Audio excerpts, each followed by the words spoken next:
Hot అంశాలపై debate news బెంచ్కి స్వాగతం. నారా లోకేష్ యువగళం పాదయాత్ర నిన్నటితో ముగిసింది. రేపు భారీ బహిరంగ సభ.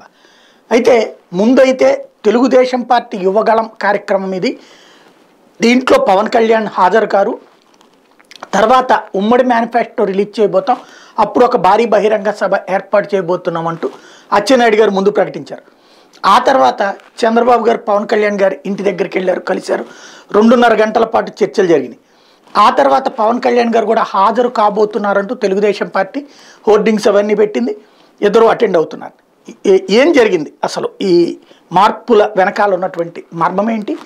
రేపే ఎన్నికల మేనిఫెస్టోతో పాటుగా ఏదైతే ఇద్దరికి సంబంధించినటువంటి నవరత్నాలు, దశరత్నాలు, డజన్ రత్నాలు అట్లాంటిది ఏదన్నా పెట్టబోతున్నారా? మరొక వైపున సీట్లకి సంబంధించి ఒక క్లారిటీతో అనౌన్స్ చేయబోతున్నారా? ఆంధ్రప్రదేశ్ రాజకీయ చరిత్రని మార్చబోతోంది ఈ యువగళం యాత్ర. అదే సందర్భంలో సమర శంఖారావం పూరించబోతున్నామని తెలుగుదేశం చెప్తోంది. సమర శంఖారావం కిందన ఇదే జరగబోతోందా?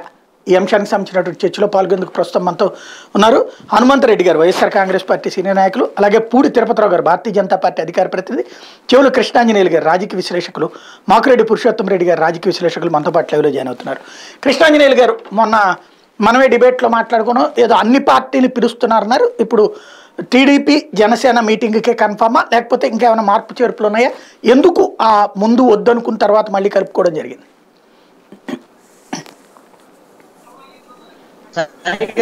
నమస్తే, ప్యానల్ మెంబర్స్ అందరికి కూడా నమస్కారం. ఈ రేపు జరిగేటువంటి యువగళం ముగింపు బహిరంగ సభ ఇది పూర్తిగా తెలుగుదేశం పార్టీకి సంబంధించిన కార్యక్రమం. నారా లోకేష్ యువగళానికి సంబంధించి ఆయన 216 రోజులు 3139 కిలోమీటర్లలో నడిచాడు. విశాఖపట్నంలో పూర్తి చేశారు. ఇప్పుడు ఈ రోజున విజయనగరంలో రేపు బహిరంగ సభ. అయితే ఈ బహిరంగ సభకు సంబంధించినటువంటి విషయంలో అన్ని రాజకీయ పార్టీలను పిలవాలి, అందరిని కూడా ఆహ్వానించాలి ప్రతిపక్ష పార్టీలుగా అనేటువంటి దాని మీద తెలుగుదేశం పార్టీ ముందుగా నిర్ణయించింది. దాని ప్రకారంగానే వాళ్ళు నిర్ణయించిన దాని ప్రకారంగా దాదాపుగా ఎక్సెప్ట్ వైఎస్ఆర్ కాంగ్రెస్ పార్టీ ఆంధ్రప్రదేశ్లో ఉన్న అన్ని రాజకీయ పార్టీలు పిలవాలి. మరి ఆ తర్వాత మరి తెలుగుదేశం పార్టీ కార్యక్రమం రాదు అనేటువంటి దాన్ని పిలిచిన తర్వాత రాకపోతే మరింత ఇబ్బంది అవుతుందని కానీ మరి ఆలోచనతో పిలవలేదేమో తెలియదు. కానీ బహుశా ఎందుకోసమనంటే ఇప్పుడు వైఎస్ఆర్ కాంగ్రెస్ పార్టీ మినహా అన్ని పిలవటం అంటే ఎందరూ వస్తారు తెలుగుదేశం పార్టీ ఈ యువగళం ముగింపు సభకి అనేటువంటిది చాలా కీలకమైనటువంటి అంశం. ఎందుకంటే ఇది ఎన్నికల ముంగిట జరుగుతున్నటువంటి ఒక సభ, పొలిటికల్, పూర్తిగా ఒక రాజకీయ పార్టీకి సంబంధించినటువంటి సభ. ఈ సభలో మిగతా పార్టీలు వచ్చాయి అని అంటే అర్థం ఏమిటి అని అంటే వాళ్ళు కూడా వీళ్ళ రాజకీయాలను అంగీకరించినట్టు.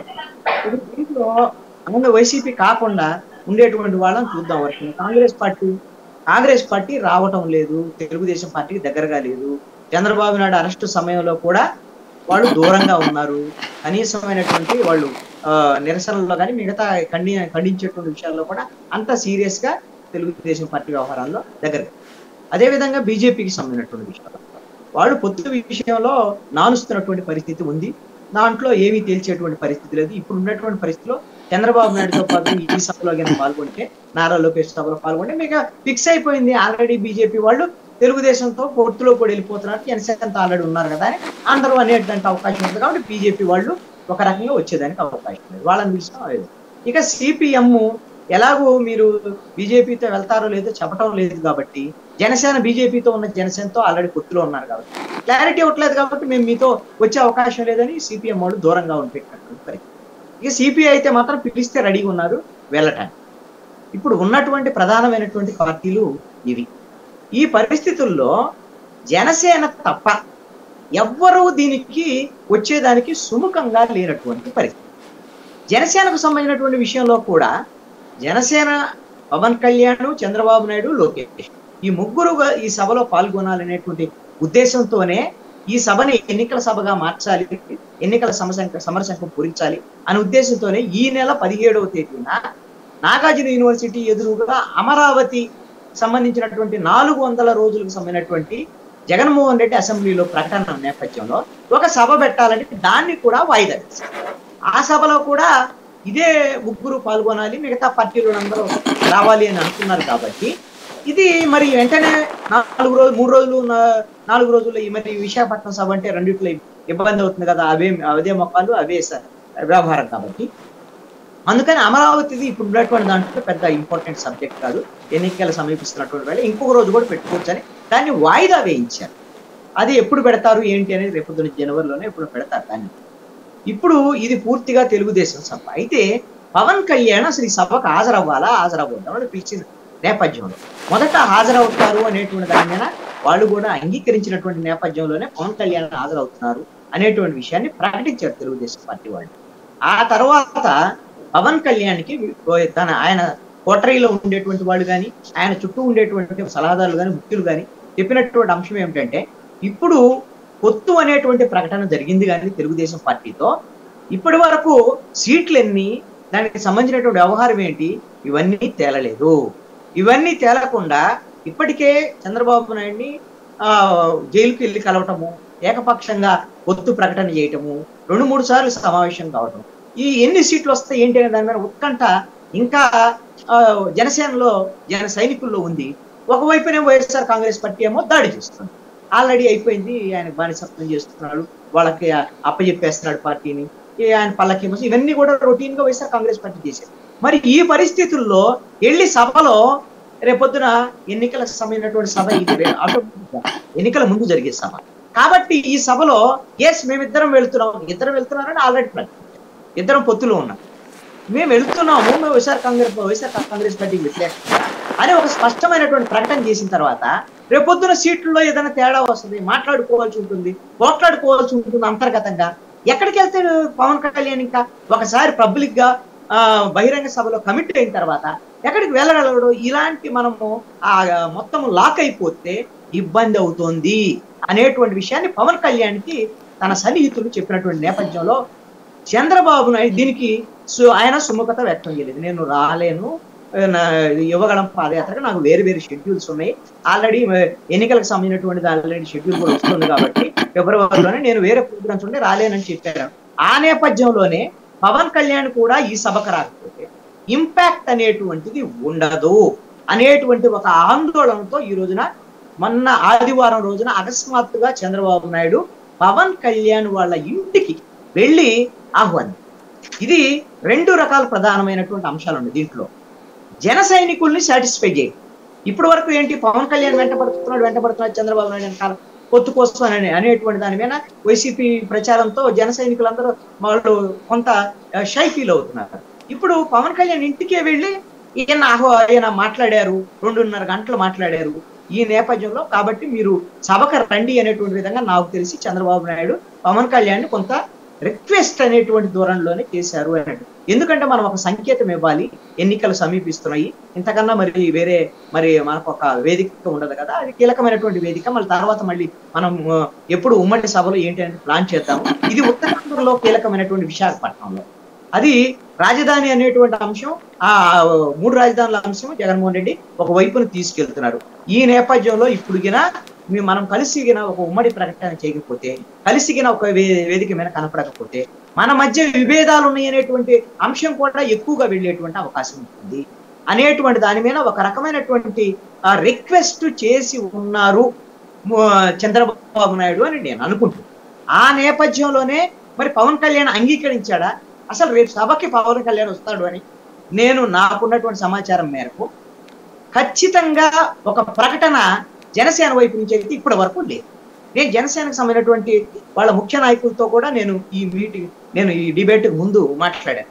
మాకైతే ఇంకా క్లారిటీ లేదంటే, పవన్ కళ్యాణ్ ఇక్కడికి వచ్చారు, ఆల్రెడీ గన్నవరం వచ్చారు, మంగళగిరికి వచ్చారు, కాబట్టి రేపు సభకి వెళ్ళటానికే వచ్చారు అనుకుంటున్నాం, కానీ మాకైతే క్లారిటీ లేదు అని చెప్తున్నారు. ఇప్పటికీ కూడా పవన్ కళ్యాణ్ వెళ్తారని చెప్పేసి వాళ్ళకైతే క్లారిటీ, వెళ్తారో లేదో తెలియదు. కాబట్టి ఇక్కడే ఉన్నారు, కాబట్టి ఇక్కడికి వచ్చారు, కాబట్టి ఇక్కడికి వచ్చి కూడా వెళ్ళకుండా ఉంటే ఇక చాలా నెగిటివ్ వెళ్ళేదానికి అవకాశం ఉంటుంది. కాబట్టి ఆ సభకు వెళ్ళటానికి నిర్ణయించుకుంటుండొచ్చు అని అనుకుంటున్నాను. ఒకటి మాత్రం నిజం, ఫైనల్ గా ఒక మాట చెప్తాను.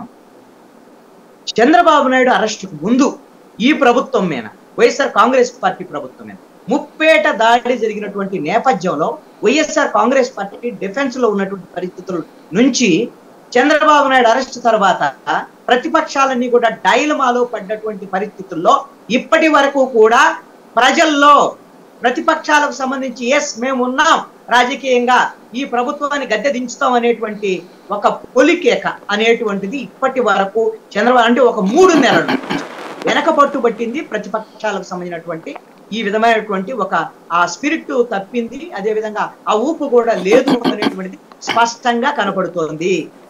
యువగళం పాదయాత్ర మళ్ళీ ప్రారంభమైన ఆ జోష్ లేదు.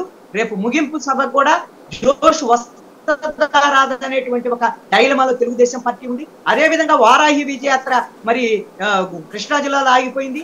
ఎప్పుడు ప్రారంభమైందో తెలియదు, ఎట్లా ప్రారంభమైందో తెలియదు. అసలు యువగళం పాదయాత్ర ఉంటుందో లేదో తెలియదు పరిస్థితి.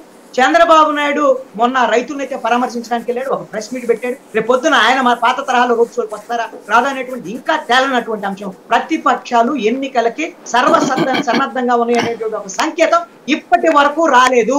అరెస్టు తర్వాత డైలమాలో ఈ రోజున ప్రతిపక్షాలు ఉన్నాయి. పొత్తుల విషయంలో కూడా ఇంకా డైలమా ఉంది. ఈ డైలమా మరింత పెరగడానికి బీజేపీ కారణం. బీజేపీ ఉద్దేశపూర్వకంగా జాప్యం చేస్తుంది. బీజేపీ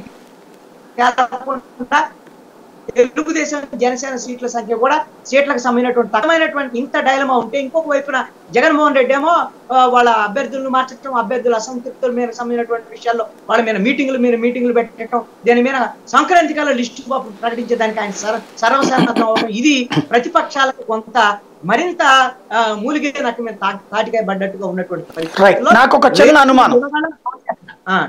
ఇప్పుడు అంటే ఒకటి, ఏదైనా రేపు ఎజెండా ఏమన్నా అనౌన్స్ చేస్తారా నెంబర్ 1. రెండోది, భారతీయ జనతా పార్టీని చంద్రబాబు అసలు అడిగారా? తెర వెనక్కి కాకుండా ప్రత్యక్షంగా ఇంతవరకు అడిగినట్టు మనకేం కనిపించలేదు కదా. ఇప్పుడు పవన్ కళ్యాణ్ గారి దగ్గరికి ఆయన వెళ్ళినట్టు, లేకపోతే పవన్ కళ్యాణ్ గారు బాబు గారి దగ్గరికి వెళ్ళినట్టు అయితే ఏమనిపించలేదు కదా. ఏమన్నా అసలు డైరెక్ట్ సంప్రదింపులు ఏమన్నా చంద్రబాబు గారు ప్రయత్నిస్తే బీజేపీ వాళ్ళు ఓకే చేయలేదా, లేకపోతే వాళ్ళంతటా వాళ్లే రావాలని వీళ్ళు కోరుకుంటున్నారు? ఒకటి అండి, ఇప్పుడు నాకు తెలిసి Chandrababu Naidu one side love ని ఎక్స్ప్రెస్ చేశాడు బీజేపీ విషయంలో, అన్కండిషనల్ గా. అది కూడా ఎందుకు అంటే, ఉదాహరణ మనం అనేక సందర్భాల్లో మాట్లాడుకున్నాం. కర్ణాటక ఎన్నికలకు ముందు నరేంద్ర మోడీని రిపబ్లిక్ టీవీ ఆ కన్క్లేవ్ లో పొగిడినటువంటి తీరు ఇంతకన్నా ఇంకా ఏమి నిదర్శనం కావాలి? వాళ్లతో చిన్న ఏదో ఒక మీటింగ్ లో, అందరూ ఉన్నటువంటి మీటింగ్ లో టిఫిన్ చేస్తూనో టీ తాగుతూనో 5 నిమిషాలు ప్రధానమంత్రి మాట్లాడితే వాళ్ళ మీడియా వాళ్ళు తెలుగుదేశం పార్టీ ప్రచారం చేసుకున్న తీరు కన్నా ఇంకా ఏం నిదర్శనం కావాలి? అంటే వాళ్ళకి తెలుగు వచ్చేది కదా ఢిల్లీ వాళ్ళకి, ఈ మీడియా చూసి ఇట్లాగా మనకి ఇట్లాగా లవ్ సిగ్నల్ ఇస్తున్నారు అనుకుంటారు. బీజేపీ వాళ్ళకి తెలియే కదండి. భారతదేశంలో ఉండేటువంటి అన్ని భాషలతో పాటుగా అంతర్జాతీయ భాషల్ని తర్జుమా చేయించుకొని తెలుసుకొని అంతర్జాతీయ రాజకీయాల నాయకులు కూడా ఆ స్థాయి ఉండాలేమో, వాళ్ళు చేయగలిగిన ఆ స్థాయి వాళ్ళు బీజేపీలో ఉన్నారు. అంటే ఆ నాయకులు కూడా ఆ స్థాయిలో ఉండాలేమో, అట్లాంటి భాష ట్రాన్స్లేట్ చేయించుకోవాలని చంద్రబాబు ఆ స్థాయిలో చూస్తున్నారు అనుకుంటున్నారా?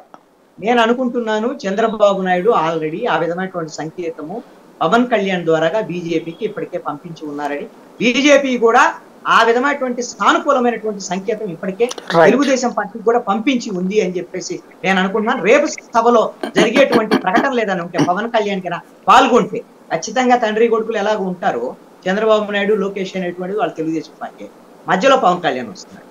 ఇది 2014 తర్వాత బహుశా ఈ సభలో రేపు జరగబోయే సభ అయితే మాత్రం వైఎస్ఆర్ కాంగ్రెస్ పార్టీ ప్రభుత్వ వైఫల్యాలు ఏమున్నాయి, ఏ విధంగా ప్రతిపక్షాల మీద కక్ష కట్టింది, ఏ విధంగా కేసులు పెట్టారు, జనం ఏ విధంగా ఇబ్బందులకు గురవుతున్నారు, ఇద్దరం కలిసి మేము విధంగా ప్రజాస్వామ్యంగా ముందుకెళ్ళబోతున్నాం అనేటువంటి విషయాల వరకు పరిమితం అవుతారు అని నేను అనుకుంటున్నాను.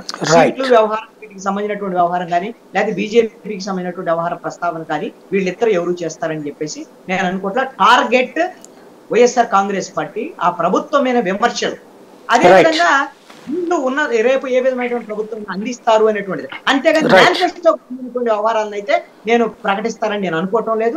ఎందుకోసం అంటే దీని మీద ప్రత్యేకంగా ఉమ్మడి మేనిఫెస్టో, ఉమ్మడి సభలు వేరేగా వాళ్ళు ప్లాన్ చేస్తున్నారు. అవి ఎక్కడ ఏంటి అనేది రేపు దాన్ని సూచాయిగా ప్రకటించడానికి అవకాశం ఉంది. మేము ఇద్దరు కలిసి వెళ్తున్నాం అనేటువంటి ఒక సంకేతాన్ని మాత్రం రాష్ట్ర ప్రజలకి ఇవ్వబోతున్నారు అనేటువంటి కూడా నాకు పవన్ కళ్యాణ్ మీద వెళ్తాడా లేదనేటువంటి సభకు వెళ్తాడా లేదనేది మన నాకు ఖచ్చితమైన అనుమానం ఉందండి. ఎందుకోసం ఇది ఎందుకు ఇంత బలమైనటువంటి అనుమానం ఉందంటే, పవన్ కళ్యాణ్ తెలుగుదేశం పార్టీతో విభేదించడానికి 2019 ఎన్నికల్లో తెలుగుదేశం పార్టీ నుంచి దూరం కావడానికి ప్రధానంగా నారా లోకేష్ తో పవన్ కళ్యాణ్ ఉన్నటువంటి విభేదాలు, వాళ్ళిద్దరి మధ్య అంతర్గత విభేదాల నేపథ్యంలోనే ఆయన తెలుగుదేశం పార్టీ నుంచి దూరం అయ్యారు. తీవ్రమైనటువంటి విమర్శలు కూడా అప్పుడు లోకేష్ మీదే చేశాడు. లోకేష్ కోసమే చంద్రబాబు నాయుడు ఈ ప్రభుత్వాన్ని తప్పుదారి పట్టిస్తున్నారని తీవ్రమైనటువంటి విమర్శలు కూడా చేశాడు.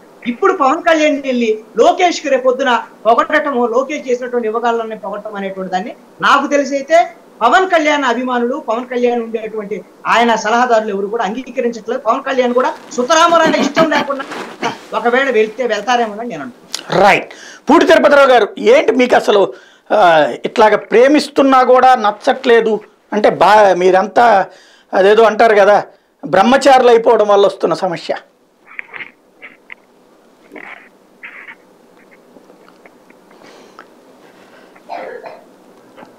మీది ఆడియో మ్యూట్లో ఉంది తిరుపతిరావు గారు, మీ ప్రేమ కూడా అట్లాగే మ్యూట్లో ఉంటుంది. అందరికీ నమస్కారం సాయి గారు. మేము బ్రహ్మచారులం కాదు సార్, అందరము ఒక రకంగా అంటే ఆర్ఎస్ఎస్ ప్రచారకులు ఎక్కువ మంది బ్రహ్మచారులు ఉంటారు కదా, అట్లాగే ఏమన్నా మీ పార్టీ కూడా బ్రహ్మచర్యం తీసుకుందేమో అని.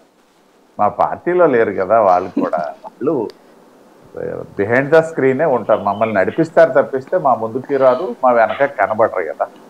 అయితే ఒకటి నాంచుడికి కారణాలు అయితే మాత్రం నేను ప్రధానంగా 2 కారణాలను విశ్లేషిస్తాను ఏదైతే బీజేపీకి సంబంధించిన. ఒకటేంటంటే మూడు కారణాలు. ఒకటి ప్రధానంగా ఇవాళ పార్టీ తాలూకా కన్స్ట్రక్షన్ దృష్ట్యా, నిర్ణయాలు తీసుకునే స్థాయి దృష్ట్యా కూడా మాకు ఉన్నటువంటి ఇబ్బందులు. ఉదాహరణకి రేపు నా ముందు కృష్ణాంజనేయులు గారు సుదీర్ఘంగా ఎనాలిసిస్ చేశారు ఏదైతే పవన్ కళ్యాణ్ గారు వస్తారా రారనే విషయం మీద. ఒకవేళ వచ్చినా రాకపోయినా సింగిల్ పాయింట్ డెసిషన్ అయింది. అదేవిధంగా చంద్రబాబు నాయుడు గారు రమ్మనకపోయినా అయింది సింగిల్ పాయింట్ డెసిషన్. అవసరమైతే సెకండరీ కేటగిరీలో ఇవాళ లోకేష్ ఉన్నారు కాబట్టి లోకేష్ ఏమన్నా సంప్రదించాలా, లేదు వైసీపీ పార్టీకి సంబంధించిన అంతే కదా జగన్మోహన్ రెడ్డి గారు. మాకు వచ్చినటువంటి మా పార్టీ కన్స్ట్రక్షన్ దృష్ట్యా మా కేంద్ర నాయకత్వం ఏదైనా నిర్ణయం తీసుకుంటే కానీ ఇక్కడ నేను కానీ మా రాష్ట్ర అధ్యక్షురాలు పురంధేశ్వరి గారు కానీ మాట్లాడే పరిస్థితి ఉంటుంది జగద్గీతం. అయితే ఇక్కడ గమ్మత్తైన విషయం ఏంటంటే మేము నిర్ణయం తీసుకోవాలన్నా కూడా వీళ్ళ ఈజీ కాదు. ఎందుకంటే ఇట్లాంటివి దేశంలో ఉన్నటువంటి అన్ని రాష్ట్రాలకు సంబంధించినటువంటి నిర్ణయాలు కూడా ఒకే స్థాయిలో జరుగుతాయి కాదు. అది కూడా ఒక వ్యక్తి తీసుకునే నిర్ణయం కాదు, అక్కడ సమిష్టి నిర్ణయాలు ఉంటాయి. ఒకటి ప్రధానమైనటువంటి. రెండో విషయం ఏంటంటే ఏదైతే మేము జనసేనతో కలిసి ప్రయాణం చేస్తున్నటువంటి సందర్భంలో వాళ్ళు కలిసి ప్రయాణం చేయాలన్నటువంటి ఒక నిర్ణయం తీసుకున్నారు తప్పిస్తే అఫీషియల్గా అనౌన్స్ చేసుకోలే. ఏదైతే పవన్ కళ్యాణ్ గారిని విశాఖపట్నంలో నిర్బంధించిన సందర్భం దగ్గర నుండి, అదేవిధంగా తెలుగుదేశం సంబంధించి చంద్రబాబు నాయుడు గారి మీద జరిగినటువంటి ఈ ప్రభుత్వం తాలూకా ఏదన్నా నిర్బంధ చర్యల వరకు వాళ్ళు అనుకున్నారు. గమ్మత్తైన విషయం ఏంటంటే మొన్న చంద్రబాబు నాయుడు గారి అరెస్ట్ తర్వాత పవన్ కళ్యాణ్ గారు జైల్లో కలిసిన వెంటనే భారతీయ జనతా పార్టీతో మాట్లాడలేదు అనేది నాకు తెలియదు, కానీ మా ఇద్దరం కలిసి వెళ్తామని వాళ్ళు ప్రకటించినటువంటి ఒక ప్రకటన. అదొక ఆటంకమే. ఎందుకంటే పవన్ కళ్యాణ్ గారు మాతో ఉన్నారు, వారితో వెళ్తామని ప్రకటించారు, మాతో సంప్రదించకపోవడం కూడా బహుశా సంప్రదించడానికి ఆయనకు అవకాశం ఉందా లేదా అనేసి అంటే ఆయన అవకాశం ఉందనే చెప్తారు, మరి జరిగిందో లేదో అయితే మాత్రం మనకు తెలియదు. ఇదొక కారణం. రెండోది. మూడో కారణం ఏదైతే నువ్వు ఈ అరెస్ట్ సమయంలో అయిపోయిన తర్వాత కూడా పవన్ కళ్యాణ్ గారు ఏమంటది ఈ పొత్తు ప్రకటించిన తర్వాత కూడా భారతీయ జనతా పార్టీతో కలిసి తెలంగాణ ఎన్నికల్లో పోటీ చేసినటువంటి సందర్భం. నేను మరొకసారి చెప్తాను, కన్ఫ్యూజ్ ఉంది. మేము పవన్ కళ్యాణ్ గారు ఆంధ్రప్రదేశ్లో తెలుగుదేశం పార్టీతో కలిసి నడుస్తామని చెప్పేసి ప్రకటించిన తర్వాత తెలంగాణ ఎన్నికల్లో మేము కలిసి పోటీ చేశాం. ఇది కరెక్ట్ కన్స్ట్రక్షన్. సో ఈ సందర్భంలో ఒక అస్పష్టమైనటువంటి పరిస్థితి. మేము అక్కడ కలిసి అయితే పోటీ చేశాము, ఇక్కడైతే ఆయనేమో ఏకపక్షంగా ప్రకటించారు. ఒకవైపు డెవలప్మెంట్ అయితే ఇంకొక పేర్లల్ డెవలప్మెంట్ ఏంటనేసి అంటే అదే ఎన్నికల్లో తెలుగుదేశం జెండాలు పట్టుకొని కాంగ్రెస్ కి అనుకూలంగా ప్రచారం చేసినటువంటి తెలుగుదేశం శ్రేణులు. సరే, ఇది చంద్రబాబు నాయుడు గారికి తెలిసి చేశారా, లోకేష్ గారికి తెలిసి చేశారా, తెలియకుండా చేశారా అనేది మళ్ళీ వేరే అంశం. ఏదైనప్పటికీ తెలుగుదేశం జెండాలు అక్కడ కనిపించిన మాట వాస్తవం.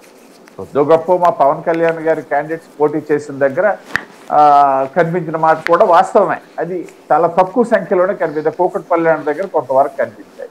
ఇంకొక విషయం ఏంటంటే ఆ ఫలితాలు కూడా ఒకవేళ గనక తెలుగుదేశం పార్టీ బలంగా ఉన్నటువంటి ట్విన్ సిటీస్ లోనా లేకపోయినట్టయితే ఖమ్మం జిల్లా లాంటి ప్రాంతంలోనా ఆ ఓటు గనక పవన్ కళ్యాణ్ గారికి వాళ్ళు నిజంగానే ట్రాన్స్ఫర్ చేసినట్లయితే అక్కడ పవన్ కళ్యాణ్ గారికి వచ్చిన ఓట్లు కూడా వచ్చిన మాట.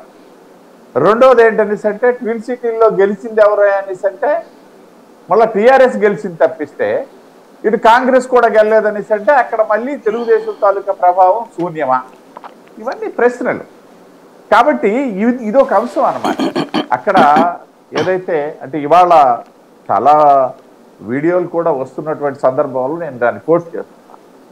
తెలంగాణ ఎన్నికల్లో తెలుగుదేశం పార్టీ ఇండైరెక్ట్ గా కాంగ్రెస్ కి సపోర్ట్ చేయడం అనేది భారతీయ జనతా పార్టీ అధిష్టానానికి నచ్చలేదు, ఇష్టం లేదు. ఇటువంటి పరిస్థితుల్లో మేము ఎలా కలిసి వెళ్తాము అన్నటువంటి ప్రశ్న అక్కడ ఉత్పన్నం అయ్యింది. అది వారితో మాట్లాడారా వీరితో మాట్లాడారా అనేది నేను చెప్పలేను. ఆ ప్రశ్న ఉత్పన్నం అయినటువంటి నేపథ్యంలో మా నిర్ణయం కూడా లేట్ అవుతుంది.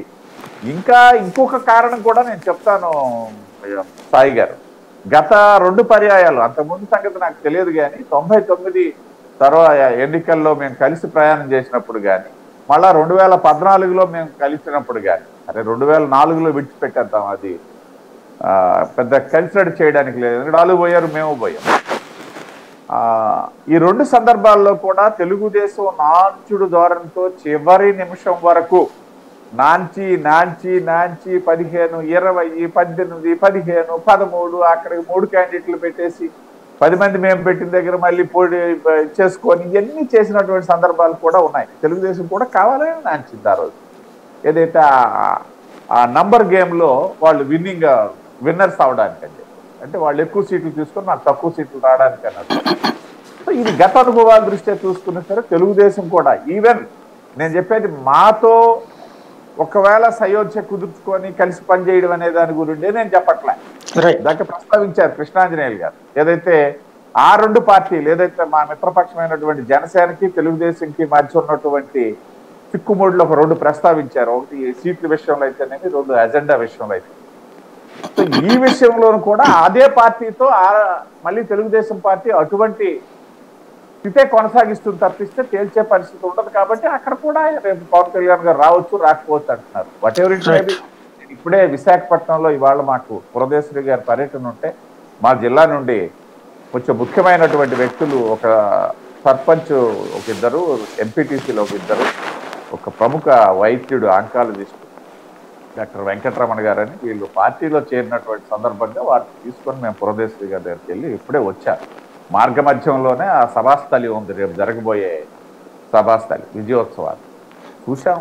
2 బొమ్మలు ఉన్నాయా అక్కడ? 2 బొమ్మలు ఉన్నాయా? నేను ఇప్పుడు చెప్పబోయేది అదే. నా అంతరంగం కూడా మీరు కనిపెట్టేస్తారు. నేను చెప్పబోయేది అదే. చెప్పాలి అనేసి అంటే ఫ్లెక్సీలు జెండాలు మనం కట్టుకుంటాం. మాకైతే జెండాల మీద బొమ్మలు ఉండవు, కానీ జనరల్గా ప్రాంతీయ పార్టీలు జెండాల మీద కూడా అధినేతలు ఆ తర్వాత అధినేతలు వాళ్ళ బొమ్మలు ఉంటాయి కదా. అక్కడ ఎలాగ తర్వాత అధినేతదే ఆ కార్యక్రమం కాబట్టి వాళ్ళ బొమ్మలు ఉన్న రకంగా జనసేన తాలూకా ఫ్లెక్సీలు, జనసేన తాలూకా ఫ్లాగ్స్ హైలైట్ అయి కనిపిస్తుంది. చూసుకొని వచ్చాను. అది అంటే ఆ ప్లేసింగ్ అయితేనేమి, ఆ ఫేసింగ్ అయితేనేమి, అంటే ఆ జెండాలు ఆ ఫ్లెక్సీలు పెట్టే ప్లేసింగ్ అయితేనేమి, అవి కనిపించడానికి ఆ ఫేసింగ్ అయితేనేమి చాలా ప్రామినెంట్ గా కనబడుతున్నాయి. మరేమో కృష్ణాంజనేయుడు గారు ఇక్కడ ఇంకా సంఘటన సన్నాయి నొక్కులు నొక్కుతున్నారు, మా మిత్రపక్ష అధినేత వస్తారో రారు అని చెప్పేసి. కాబట్టి వాస్తవానికి అయితే పరిస్థితి అక్కడ ఆ విధంగాను నేషనల్ హైవే మొత్తం కూడా అలంకరణ జరిగింది. అందులో తెలుగుదేశం బొమ్మల్లో వీళ్ళు పవన్ కళ్యాణ్ గారు ఉంది, పవన్ కళ్యాణ్ గారి దాంట్లో తెలుగుదేశం ఉన్నాయి. అక్కడ ఆల్రెడీ ఫ్లాగ్స్ కానీ ఎవ్రీథింగ్ ఎస్టాబ్లిష్ అయ్యి ఉంది. జరుగుతుందో wait and see. Right. Purushottam Reddy గారు ఎలా చూడాలి ఈ కథ? ఇది తెలుగుదేశం, జనసేన, బీజేపీది ఒక ధారావాహిక సీరియల్. ఇప్పుడు జమిని ఉంటాయి ఇప్పుడు చాలా మొగలి రేకులు సీరియల్ ఉంటాయి. కాబట్టి తెలుగుదేశం పార్టీ ఇక్కడ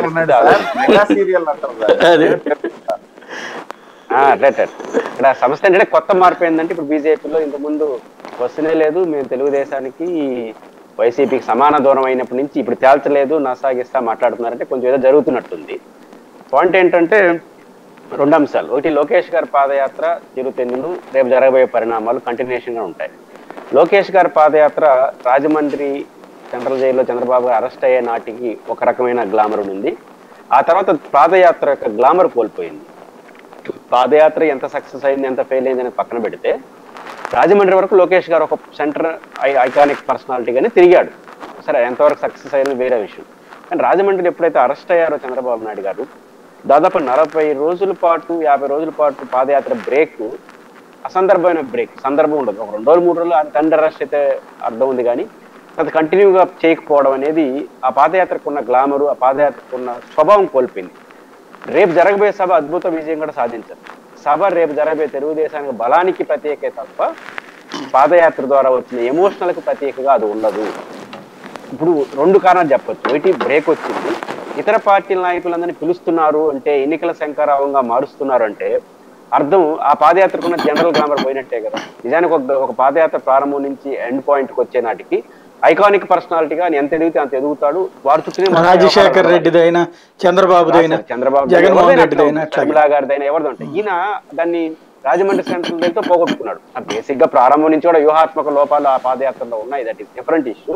కానీ చంద్రబాబు నాయుడు అరెస్ట్ అయిన తర్వాత ఆయన ఇచ్చిన బ్రేక్ అసంబద్ధమైన. ఇంకో తమాషా చూడండి, 4వ తేదీ ముగించాల్సిన ఇప్పుడు ఎందుకు ముగిస్తున్నారు అంటే వాళ్ళు గమనించారు పాదయాత్ర ద్వారా ఇంకా అదనంగా వచ్చేది ఏమీ లేదు, కష్టం శ్రమ తప్ప. దాని బదులు విజయవాడలో హైదరాబాద్లో కూర్చొని పార్టీ నడుపుకుంటే బెటర్ అనే అభిప్రాయంకి వచ్చినట్టున్నారు. ఎందుకంటే ఎన్నికల షెడ్యూల్ ముందొస్తే మీదే 4వ తేదీ వాళ్ళ పాదయాత్ర ఎండ్ అయినప్పుడు 11వ తేదీ కదా వస్తుంది వాళ్ళు అనుకున్నప్పుడు ఎన్నికల నోటిఫికేషన్. అంటే ఎన్నికల నోటిఫికేషన్ 5 రోజుల ముందు డిజైన్ చేసుకున్నారు. ఇప్పుడు కూడా డిజైన్ చేసుకోండి. ఎన్నికల నోటిఫికేషన్ వచ్చిన వెంటనే ఆపేయచ్చు. అంటే ఈ పాదయాత్ర కొనసాగింపు అనేది ఇంకా పెద్ద ప్రయోజనం కాదన్న వాస్తవానికి తెలుగుదేశం పార్టీ వచ్చింది. అయితే రేపు సక్సెస్ అవుతుంది. ఎంత సక్సెస్? తెలుగుదేశం బలానికి ప్రతీక. ఎందుకంటే మన చిత్తూరు జిల్లా నుంచి రైళ్లు, ఆడి నుంచి రైళ్లు, అంటే తెలుగుదేశం పార్టీ ఒక బలమైన పార్టీ, దాన్ని ఎవరు కాదనలేదు. ఆ బలానికి ప్రతినిధిగా ఉంటుంది రేపు వచ్చే సభ. వాళ్ళు కాబట్టి వాళ్ళు పాదయాత్ర ద్వారా వచ్చిన శేష ప్రజానీకమైన వాళ్ళు చెప్పచ్చేమో, కానీ అది తెలుగుదేశానికి బలానికి ప్రతీకగా ఉంటుంది తప్ప లోకేష్ గారి పాదయాత్ర గారి యొక్క ఎమోషనానికి మాత్రం ప్రతీకగా ఉండదు. అది వాళ్ళ స్వయంకృత అపరాధం. ఇది మొదటి అంశం. రెండో అంశం, రేపు కృష్ణాంజనేయులు గారు ఒక యాంగిల్ చెప్పాడు. నాకు నిన్న మొన్న ఇంకొక యాంగిల్ వినిపిస్తుంది. అసలు పవన్ కళ్యాణ్ గారు సభకు రావడం తెలుగుదేశం శ్రేణులకు ఇష్టం లేదు అనేది ఒక నాకు వచ్చిన సమాచారం. కరెక్ట్ ఆర్ రాంగ్ నాకు తెలియదు, మీరే చెప్పాలి. ఎందుకంటే చిరంజీవి గారి సినిమా ఆడి వచ్చిన నాగబాబు గారు మొత్తుకుంటా ఉంటాడు, వాడు రాలేదురా బాబు, పిలవకపోతే రాకపోతే మమ్మల్ని జయపవన్ అంటారు, ఇదేం కర్మరావు. ఈ సినిమా థియేటర్లు అంతా అదే గొడవ. సినిమా హీరో కదా. రేపు పవన్ కళ్యాణ్ ఆడికి వస్తే జన సైనికులంతా ఏమి డిమాండ్ చేస్తారు? లోకేష్ గారు ఎంత ఇంటర్నల్ గా సమర్థుడైనా కావచ్చు, మంచి వాయిస్ ఉన్న వ్యక్తి కాదు, అంటే బాగా మాట్లాడలేడు. చంద్రబాబు గారు ఆ పర్సనాలిటీకి వచ్చిన ఇమేజ్ అయితే ఆయన తట్టుకుంటాడు. కానీ పవన్ కళ్యాణ్ ఆ మధ్యలో కూర్చొని ఉపన్యాసం చెప్తే పవన్ కళ్యాణ్ గారు ఫ్యాన్స్ అందరూ సీఎం అదో ఇదో అంటారు కదా. అది రెండో అంశం. లోకేష్ గారు తేలిపోతే పాదయాత్రకు వచ్చిన ఇంపాక్ట్ ఉండదని, కాబట్టి రావడం పెద్ద అయిష్టంగానే పిలుస్తున్నారు తెలుగుదేశం వాళ్ళనే ఒక సమాచారం నాకు ఉంది. అది మరి కరెక్ట్ ఆర్ రాంగ్ తెలియదు, నేను నమ్ముతున్నాను దాన్ని. ఎందుకంటే నాకైతే యాజ్ ఏ ఒక తెలుగుదేశం పార్టీ నన్ను అడ్వైజ్ అడిగితే ఖచ్చితంగా ఈ సభకు పవన్ కళ్యాణ్ గారిని పిలవద్దని చెప్పుకుంటాను. నిజంగా నన్ను అడిగితే మాత్రం అదే చెప్తాను. ఎందుకంటే ఇప్పుడు లోకేష్ గారు పాదయాత్ర ద్వారా ఎంత సాధించాడని దానికన్నా ఈ పాదయాత్రల ద్వారా తాను ఏమి నేర్చుకున్నాడు, పెళ్లి కొడుకుని పెళ్లి కొడుకు వచ్చి పెళ్లి చేసుకుంటే బాగుంటుంది, తోడు పెళ్లి కొడుకు చేసుకుంటే ఏం బాగుంటుంది. కానీ పెళ్లి కొడుకు ఆయన అయిన తర్వాత ఆయన ఎమోషనల్ గా కనెక్ట్ కావాలి. ఎంత కనెక్ట్ అయితే కనెక్ట్ అవ్వండి. ఈ 300 చిల్లర రోజులు 3000 చిల్లర కిలోమీటర్లు పాదయాత్ర ద్వారా నేను ఇది నేర్చుకున్నాను, రేపు ఇది నడవబోతానని చిన్న మెసేజ్ ఇచ్చినా అతని రాజకీయ జీవితానికి తెలుగుదేశానికి ఉపయోగపడుతుంది. అటు కాకుండా ఈ అందరినీ పిలుచుకొచ్చి కూర్చొని పెట్టేస్తే, ఇంక జగన్ తిట్టేస్తే మీ వచ్చే లాభమే ఉంది. కానీ లోకేష్ గారి యొక్క వీక్నెస్ బయటపడుతుంది. కాబట్టి తెలుగుదేశం పార్టీ నిజంగా పాదయాత్రను ముగింపు లోకేష్ గారితోనే ముగించుంటే, వాళ్ళ తండ్రి వచ్చింటే ఓకే, మా బిడ్డను ఆశీర్వదించే చెప్పొచ్చు. ఎవరు వాళ్ళ కుటుంబ సభ్యులు ఎవరు వచ్చినా వాళ్ళ కుటుంబ సభ్యుడే కాబట్టి చేయొచ్చు. అది తప్పు చేస్తాం తెలుగుదేశం పార్టీ అందరిని పిలిచి అనేది నాకున్న మొదట అభిప్రాయం. ఎందుకంటే చెప్పుకోవడానికి కూడా పెద్ద ఇబ్బంది ఏముంది. అన్ని పార్టీ ఇప్పుడు ఎందుకు పిలవాలి, ఆయన పాదయాత్ర కాబట్టి తెలుగుదేశం పార్టీలో జగన్ మన పవన్ కళ్యాణ్ గారిని పిలవడం వ్యూహాత్మక తప్పిదం అని నేనైతే భావిస్తున్నా. అది రేపు తేలుతుంది. ఇది మొదటి అంశం. రెండో అంశం, నేను అనుకుంటే తెలుగుదేశం బీజేపీ గొడవ ఇంకా ఈ తెలుగుదేశం బీజేపీల మధ్య సంబంధాలు జరుగుతున్నాయని అనిపిస్తుంది. ఇప్పుడు తెలుగుదేశం, నేను ఎవరు అంటే విన్నాను, బీజేపీ తెలుగుదేశంకి రావడం పోవడం అనే దానిపైన చంద్రబాబు గారు వైఖరి ఎలా ఉందంటే వస్తే నష్టం బీజేపీ, రాకపోతే కష్టం అని అనుకుంటున్నట్టు అనిపిస్తా ఉంది. వస్తే నష్టం, రాకపోతే కష్టం, ఇది తెలుగుదేశం పార్టీ పరిస్థితి. వస్తే నష్టం ఏంటంటే బీజేపీ కొన్ని చెడ్డ పేరు అంతా ఆంధ్రప్రదేశ్ వరకు, దేశం అంతా బాగానే ఉంది కానీ ఆంధ్రప్రదేశ్ వరకు బీజేపీకి నెగిటివ్ బాగా పెరిగింది. కాబట్టి 2014లో నరేంద్ర మోడీ గారి నాయకత్వంలో బీజేపీ వేరు, ఈ రోజు 10 ఏళ్ల కారణంగా విభజన చట్టం రకరకాల పూడి తిరుపతిరావు గారు ఒప్పుకోకపోవచ్చు, ఆ ఇంపాక్ట్ అయితే ఆ పార్టీ మీద పడింది. అంటే వస్తే నష్టం. రెండో విషయం, మైనారిటీస్, దళిత్ సెక్షన్స్ ఇవన్నీ జగన్మోహన్ అటు ఇటు ఉండలో కన్సాలిడేట్ అయిపోతారు. ఇది వాళ్ళకి లాభం, వీళ్ళకి నష్టం. రాకపోతే వీళ్ళ మీద ఒక ముద్ర ఉంది కదా, ఆ నిజం ఆపదం పక్కన పెడితే వీళ్ళు ఎన్నికల మేనేజ్మెంట్ చేస్తారు, ఎలక్షన్ కమిషన్ ఏదో చేస్తారు, ఇబ్బంది పెట్టేస్తారు. కాబట్టి వాళ్ళు తోడుగా ఉంటే బాగుంటుంది. కాబట్టి రాకపోతే కష్టం, వస్తే నష్టం, ఇది తెలుగుదేశం పరిస్థితి. దీనికి పరిష్కారమే లేదు. కాబట్టి ఏదో ఒకటి తాడో పెడ తెలుసుకోవాలి. కాబట్టి రెండోది, పవన్ కళ్యాణ్ గారు నేను అనుకుంటుంది బీజేపీతో టచ్ లో ఉండే తెలుగుదేశంతో వ్యవహారాలు నడుపుతున్నారని నేను నమ్ముతున్నా. ఎందుకంటే 40% ఉన్న తెలుగుదేశం పార్టీ ఓట్లున్న పార్టీ, దేశాన్ని వెదులుతున్న ఒక ముదురు పార్టీ బీజేపీ, వీళ్ళిద్దరిని 6% ఉన్నాయని కలపడం అసలు సాధ్యమా? వీళ్ళు ఒప్పుకుంటారా? వీళ్ళు పావుగా వాడాల్తాను తప్ప ఈయన చెప్తే వాళ్ళు వింటారా? 40% పార్టీ, దేశ ముదురు పార్టీ, వీళ్ళిద్దరిని ఈయన ఎందుకు కలిపేది, ఈయన చెప్తే వాళ్ళు వింటారా? కాకపోతే పవన్ కళ్యాణ్ గారు ఆ స్వతంత్రంగా వెళ్ళగలిగిన అంటే బీజేపీ చెప్తే వెళ్ళాడని నేను అన్నగాని చెప్పే వచ్చాడని మాత్రం అనుకుంటున్నాను. పవన్ కళ్యాణ్ గారు బీజేపీని తెగించి వచ్చేంత పరిస్థితి ఉండదు, అవకాశం బీజేపీ ఇచ్చుంటే తెలంగాణలో ఆయన దగ్గరగా రానిచ్చాడు. కాబట్టి నేను అనుకుంటుంది బీజేపీతో అవగాహనలో బాగా వెళ్ళాడు. ఆ అవగాహన బీజేపీ ఏం చేయబోతుంది, పవన్ కళ్యాణ్ వెనక్కి తీసుకెళ్తుందా, కలిసి తెలుగుదేశంలో చేరుతుందా, చేరి ఇంకొక 20-30 సీట్లు అడుగుతుందా, ఏమనేది నాకు అర్థం కాలేదు. కానీ బీజేపీ తీసుకునే నిర్ణయం ఖచ్చితంగా తెలుగుదేశం పొత్తులో ఉంటుంది. కృష్ణాంజలి గారు చెప్పింది ఒక పాయింట్ కరెక్ట్. ప్రతిపక్షం దాన్ని చేయాల్సిన పాత్ర వదిలేసి ఇప్పుడు వైసీపీ వాళ్ళేమో రెడీ అయిపోయి ఎన్నికల రణక్షేత్రాలకు వెళ్ళిపోతున్నారు. ఎట్లనే వెళ్ళండి. చంద్రబాబు గారు అంటారు కదా, చల్లని త్రాసులు ఆ పక్క ఈ పక్కని. త్రాసులో ఏదో ఒక కాసు ఉండాలి, ఉంటే తోగుతుంది. నువ్వు ఏ కాసు తెలియకుండా ఆ చల్లని త్రాసును వదిలితే లాభమే ఉంది. కాబట్టి అభ్యర్థుల ఎంపిక, అభ్యర్థుల నిర్ణయం, పొత్తుల ఫైనలైజేషన్, సీట్లు ఫైనల్ వెంటనే చేయకపోతే దాని ఇంపాక్ట్ కూడా తెలుగుదేశం విజయం మీద ఆధారపడి. ఎందుకంటే గతంలో మిత్రపక్షాల ఓట్ల మధ్య 99% ట్రాన్స్ఫర్ అయ్యింది సాయి గారు. ఈసారి అటు జరగదు. ఈసారి కాదు, గత 10 ఏళ్ళు అది జరగట్లా. మిత్రపక్షాలు లేదు, మేనేజ్మెంట్ వాడిది. కాబట్టి అది కూడా ఒక ఇంపాక్ట్ ఉంటుంది. కాబట్టి ఖచ్చితంగా ఆ విషయంలో ఫైనలైజ్ చేసుకొని ఈ జనసేన పొత్తు విషయంలో క్లారిటీ తెలుగుదేశం రాకపోతే మాత్రం, బీజేపీ విషయంలో కూడా క్లారిటీ రాకపోతే మాత్రం తెలుగుదేశానికి ఒక అదనపు సమస్యగా అయితే ఇది. రైట్. హనుమంత్ రెడ్డి గారు ఏమంటారు, వైఎస్ఆర్ కాంగ్రెస్ పార్టీ ఏమనుకుంటుంది?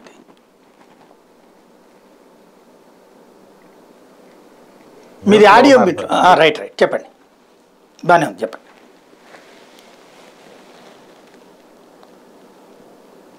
లోకేష్ గారు పాదయాత్ర మొదలు పెడతానని చెప్పింది 400 రోజులు, మొదలు పెట్టిన రోజు 400 రోజులు 4000 కిలోమీటర్లు పాదయాత్ర చేస్తానని చెప్పాడు. మరి ఎందుకు 226 రోజులకే 3132 కిలోమీటర్లకి ఎందుకు ఆపుతున్నాడు అంటే, తాను ఇచ్చిన మాట మీద నిలబడనని టీడీపీ పార్టీ, తెలుగుదేశం చంద్రబాబు నాయుడు గారు, లోకేష్ గారు మరోసారి నిరూపించారు.